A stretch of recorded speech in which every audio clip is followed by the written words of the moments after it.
Burrito, takbo doon. Iyan ang naging peg ng isang binatilyo na tila nakipagpatintero sa mga parak na humuhuli sa kanya. Kulang na lang ay maghaduken ang nasabing binatilyong ito para maitaboy ang mga lesbo na humuhuli sa kanya.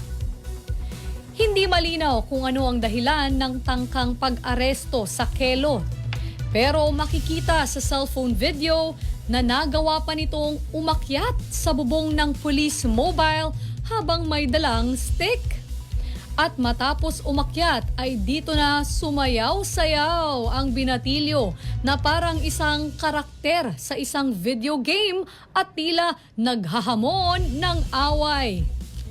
Sinubukan pa ng isang lalaki na pababain nito pero hindi ito nagtagumpay.